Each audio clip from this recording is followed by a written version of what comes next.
नमस्कार दोस्तों। हमारा जो नेशनलिज्म इन यूरोप का जो चैप्टर है मैंने स्टार्ट कर दिया है और आपका उसमें फीडबैक बहुत अच्छा आया है। जो बच्चे पहली बार इस चैनल में आ रहे हैं वो फर्स्ट पार्ट हमारा देख लेंगे। मैं वीडियो को इसमें लिंक कर दूंगा और मैंने इस चैप्टर को बहुत अच्छे से समझाया है, ठीक है, कि चैप्टर में नेशनलिज्म यूरोप का मतलब क्या है। देखिए, इस पूरे चैप्टर में अगर हम बात करें कौन कौन से टॉपिक कवर होंगे, पहले तो मैं आपको ये रिकैप करा देता हूं। जैसे इस पूरे चैप्टर को हम 7 पार्ट में पढ़ेंगे। कितने पार्ट में पढ़ेंगे? 7 पार्ट में पढ़ेंगे, जिसमें हम बात करेंगे कि फ्रेडरिक सरियू ने विजन ऑफ वर्ल्ड के बारे में बात किया था, ये आपको ध्यान रखना है। दूसरे नंबर पे French revolution and the idea of nation के बारे में बात किया गया है। तीसरा हम बात करेंगे making of the nationalism in Europe के बारे में। आपको बहुत ध्यान से समझना है, रट्टा नहीं मारना, चैप्टर बहुत इजी गोइंग आपको क्लियर हो जाएगा। और चौथे नंबर पे एज ऑफ रेवोल्यूशन के बारे में बात करेंगे। पांचवें नंबर में making of Germany and Italy, यानी यूनिफिकेशन ऑफ जर्मनी और इटली के बारे में बात करेंगे। छठे नंबर में विजुअलाइजिंग द नेशन और सातवें नंबर पे आएगा आपका नेशनलिज्म एंड इंपीरियलिज्म। तो आपको बेसिकली दोस्तों ये चीज ध्यान रखना कि ये पूरा चैप्टर 7 पार्ट में कवर होगा। मैं 7 वीडियोस की बनाऊंगा छोटी छोटी क्लिप में, ताकि आपको समझ में बहुत अच्छे से आए। अगर आप वीडियो को लास्ट तक देखोगे भैया, यकीन मानो आपको बहुत अच्छा और बहुत डिटेल एनालिसिस आएगा। ये चैप्टर लोगों को बहुत डिफिकल्ट लगता है, लेकिन मैंने इस पर बहुत अच्छे से रिसर्च की चैप्टर पे और मैंने बहुत अच्छे क्लू पॉइंट्स को डिस्कस किया है। तो आप एक बार फर्स्ट पार्ट देख लीजिएगा, उसमें मैंने कीवर्ड्स को अच्छे से एक्सप्लेन किया है। तो आइए बिना किसी देरी के स्टार्ट करते हैं कि फ्रेडरिक सरियू and the vision of world में क्या कॉन्सेप्ट बताया गया है, ठीक है। तो सबसे पहले अगर हम बात करें दोस्तों, फ्रेडरिक सरियू ने एक यूटोपियन सोसाइटी के बारे में बात किया था। यूटोपियन का मतलब मैंने बहुत अच्छे से समझाया है कि एक ऐसी विजन ऑफ सोसाइटी है जो बहुत ही ज्यादा आइडियल है। मेरी बात समझ में आ गई? तो यहाँ पे अगर आप बात करोगे जो फ्रेडरिक सरियू हैं, इनके बारे में बात करते हैं, तो ये बेसिकली 1848 में फ्रेडरिक सरियू जो थे एक फ्रेंच आर्टिस्ट हैं। आपको ये ध्यान रखना है, पहला पॉइंट। और इन्होंने क्रिएट किया था एक series of print depicting his vision, अपने विजन के बारे में बताया था। और इसमें जो वर्ल्ड है, मेन की पॉइंट क्या है दोस्त? Democratic and social Republic. इन्होंने जो चित्र बनाए उसमें एक चित्र में की पॉइंट को नोटिस किया, डेमोक्रेटिक एंड सोशल रिपब्लिक। ये आपको ध्यान रखना है। क्या बताया मैंने? डेमोक्रेटिक एंड सोशल रिपब्लिक, ठीक है। उसके बाद अगर हम बात करते हैं, जो ड्रीम ऑफ वर्ल्ड वाइड है, डेमोक्रेटिक एंड सोशल रिपब्लिक, ठीक है, pact between the nation and the presented by French, ठीक है, सॉरी, फ्रेडरिक सरियू। इन्होंने ये जो चित्र है 1848 में बनाया था। तो आपको कॉन्सेप्ट की क्लियरिटी रखना है कि ये जो वर्ल्ड है democratic and social Republic, social Republic का मतलब क्या होता है मेरे भाई? कि समाज में सभी लोग बराबर होंगे और जो कंट्री का हेड होगा वो जनता के द्वारा चुना जाएगा। मेरी बात समझ में आ गई? तो फ्रेडरिक सरियू ने ये चित्र के बारे में डिस्कस करते हैं, ठीक है। और दूसरे अगर हम बात करते हैं, इसमें अगर हम बात करेंगे, ठीक है, जैसे अगर आप देखोगे first print show the people from Europe and America. यहां पे बेसिकली 7 कॉन्टिनेंट में 2 इंपॉर्टेंट कॉन्टिनेंट हैं। कौन से 2 इंपॉर्टेंट कॉन्टिनेंट है? यूरोप और अमेरिका।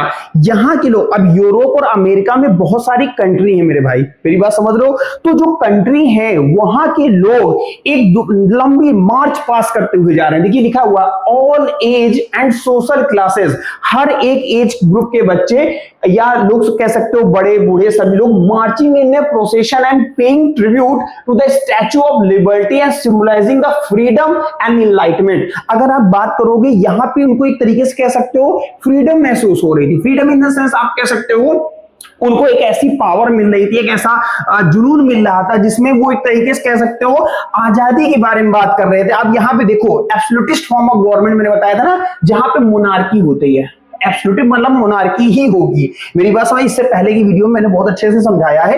तो अगर आप ध्यान से देखोगे यहाँ पे एक इमेज बनी हुई है जिसे हम कहते हैं स्टैच्यू ऑफ लिबर्टी, और यहाँ पे यूरोप और अमेरिका के लोग डिफरेंट कंट्री, यूरोप में बहुत सारी कंट्री है और अमेरिका में, तो हर कंट्री अपने आप को एक फ्लैग के थ्रू रिप्रेजेंट करती है। तो यहाँ पे आप देखिए एक लंबी कतार में लोग लाइन लगाते हुए जा रहे हैं और यहाँ पे इनके बहुत सारे जो राजा हैं उनकी बहुत सारी चीजें यहां पे फेंकी गई है। तो अगर आप चौथे नंबर पर देखो लिखा है Liberty is portrayed as a female figure holding the torch of enlightenment and charter of the right of the man. यानी देखिए जो कानून है, जैसे छोटा एग्जांपल हम विरोध कर रहे हैं तो जो राजा है उसका विरोध किया जा रहा तो उसके बनाए हुए कानूनों को फाड़ दिया गया। मेरी बात समझ में? और यहाँ पे शैटर्ड का मतलब होता फैले हुए, ये देखिए यहाँ पे चारों तरफ ध्वस्त कर दिए गए उनकी पूरी इमेजेस को, जो भी उन्होंने कानून वगैरह बनाए थे, और फीमेल को आजादी के रूप में इसको कंसीडर किया गया। मेरी बात आपको समझ में आ रही होगी, टॉपिक क्लियर हो रहे होंगे, ठीक है।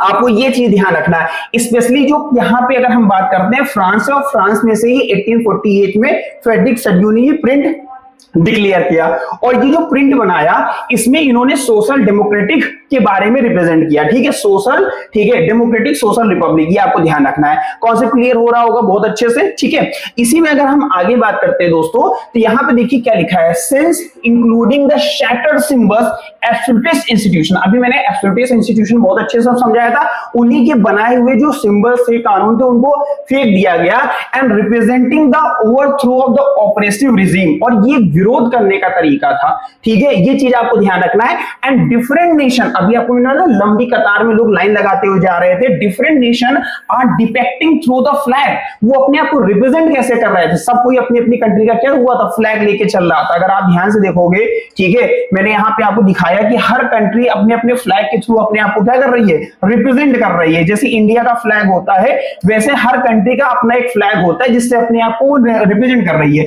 नेशनल कॉस्ट्यूम, अपने देश की पोशाक उन्होंने पहन रखी थी, and with the United State and the Switzerland leading to the procession, और यहाँ पे यूएस और स्विट्जरलैंड, स्विट्जरलैंड में आपको मैप में दिखा देता हूं दोस्तों, ठीक है, ये आपका यहाँ पे स्विट्जरलैंड देखने को मिल रहा है, ठीक है। तो यहाँ पे अलग अलग कंट्री के लोग जो थे वो अपने आप को कैसे रिप्रेजेंट कर रहे थे, ये आपको क्लियर हो गया, ठीक है। इसी में अगर हम आगे बढ़ते हैं दोस्तों, तो बेसिकली अगर हम बात करते हैं फ्रांस और जर्मनी, ठीक है, Austria and other nation follow the reflecting aspiration. इस देखिए, जब एक देश में कहते हैं ना सामने वाले घर में गाड़ी आई तो मेरे घर में भी गाड़ी आनी चाहिए, मेरी बात है, दूसरे को देख के लोग अपने आप को क्या करते हैं, अपने आप को दिखाने की कोशिश करते हैं। तो जब एक देश में राजा का विरोध हो रहा था, एब्सोल्यूटिस्ट इंस्टीट्यूशन का विरोध हो रहा था, तो उसी को देखते दूसरे देशों में भी सेम प्रोसेस चलने लगी। तो ये जो नेशनलिज्म वर्ल्ड है, नेशन जो वर्ल्ड आ रहा है, वो स्टार्ट हुआ था फ्रांस से, फिर Germany, Austria and other nation follow the reflecting aspiration for the nationhood and the democracy prevalent in 1848। मेरी बात आपको समझ में आ रही होगी। अब आप ऊपर से देखोगे क्रेस्ट, ठीक है, Christ saint an angel observing from the above symbolising the fraternity among the nation.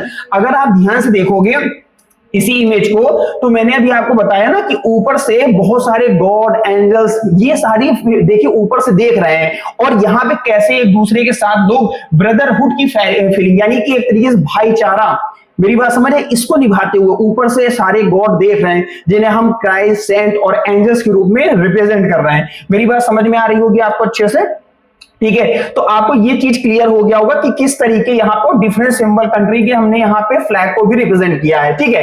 अब देखो यहाँ पे जो वर्ड है nationalism emerge in the 19th century, मैंने पहले बताया था 19th सेंचुरी यानी 1801 से स्टार्ट होता है, क्योंकि जो एक तरीके से कह सकते हैं फ्रांस का रेवोल्यूशन जो स्टार्ट हुआ था, फ्रेंच रेवोल्यूशन 1789 का, तो जैसे 1789 में फ्रांस में ये चीज हुई तो इसको देखते देखते पूरे यूरोप में ये चीज फैली, और जब पूरे यूरोप में स्टार्टिंग में जब ये चीज फैली तो ये दौर था 19th सेंचुरी का। तो आप यहां देख सकते हो इमर्ज इन 19th सेंचुरी, ठीक है, leading to the rise of nation state. अब यहां पे किसकी बात की जाने लगी, नेशन स्टेट की, and the decline of multinational empire in Europe. जहां पे पहले एक रोमन एम्पायर होता था, एक तरीके से कह सकते हो किंग का रूल होता था, मोनार्की यानी एब्सोल्यूट इंस्टीट्यूशन था, उसको पूरी तरीके से ब्रेक करने की बात की गई, और यहां पे डेवलप क्या हो रहा है मेरे भाई, नेशन स्टेट।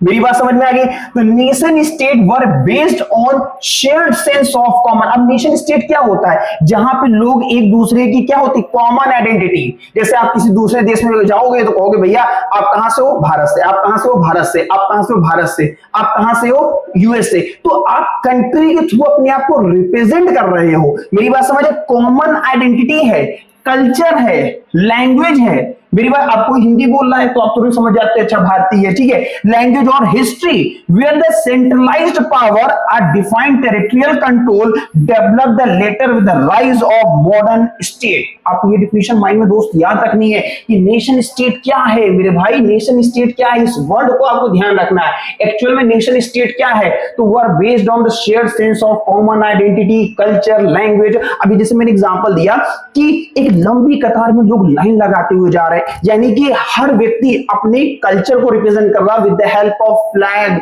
कॉस्ट्यूम्स। मेरी बात समझ में आ गई? तो यहां पे नेशन स्टेट को रिप्रेजेंट किया गया है। मेरी बात आपको समझ में आ गई? तो ये चीज आपको ध्यान रखना है। इसी में अगर हम आगे बात करते हैं, this common identity is force through the struggle.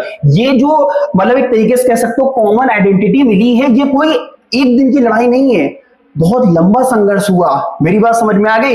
And share the experience which shape the concept of nation state. अब जैसे हमें आजादी की जो लड़ाई लड़ी, अब एक दो दिन की घटना है, आप सोचिए हमारे देश में जो आजादी की लड़ाई हुई, कितना लंबा संघर्ष हुआ, कितने नेता ने कुर्बानी दी अपनी, कितने सोल्जर्स ने कुर्बानी दी। तो यहां पे कहा गया एक फोर्स, अब आप इस वर्ड को फोकस करिए, force through the struggle and share the experience which shape the concept of nation state and nationalism in Europe. और यही दौर था जहां पे यूरोप में नेशनलिज्म फैल गया। मेरी बात समझ में आ गई? जब एक पूरी यूरोप में राजाओं का शासन था और जब एक देश में चिंगारी उठी तो वो चिंगारी ने पूरे यूरोप को अपनी चपेट में ले लिया। मेरी बात समझ में आ गई? वही दौर था फ्रेंच रेवोल्यूशन का, जिसका स्टार्टिंग हम अभी अगले लेक्चर में करेंगे। और ये जो हम बात कर रहे हैं फ्रेडरिक सरियो के द्वारा जो 4 फिगर्स बनाए गए हैं, 4 पिक्चर्स बनाई गई हैं, उसके बारे में हम यहां डिस्कस कर रहे हैं। और इन्हीं के सपोर्ट में व्यक्ति हैं जिनका नाम है अर्नेस्ट रेनन। ये पूछा जाता है who give the nation state definition, या नेशनलिज्म वर्ड की सबसे अच्छी डिफिनेशन किसने दी थी? वो दिया था अर्नेस्ट रेनन ने, ठीक है। तो ये आपको ध्यान रखना है, a nation is the form by the common language, race and religion और टेरिटरी। एक सिंगल टर्म में ये डिफिनेशन पूछी जाती है। बाकी इनकी बायोग्राफी है जो कि पेपर में नहीं आती, मैंने डाल दिया, आप रीड कर सकते हो, वीडियो को पॉज करके आप एक बार देख लेना। बाकी इनका ये क्वेट ही आता है, थॉट के रूप में ये डिफिनेशन पूछी जाती है, हु गिव दिस डिफिनेशन, ठीक है।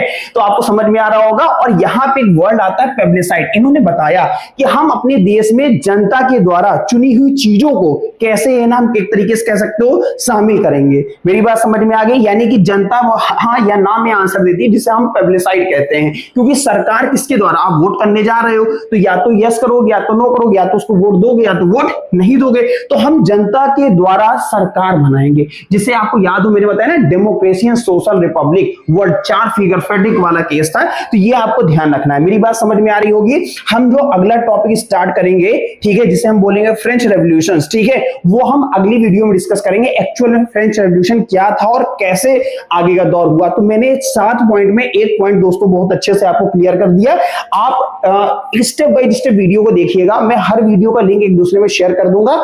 और आपसे एक रिक्वेस्ट है, आपको ये चैप्टर बहुत अच्छे से समझ में आएगा, बस आप लोग का प्यार और इसमें बने रहे। इसी तरीके आप वीडियो को शेयर करिए, कमेंट करिए और बताइए आपको कैसा लग रहा था।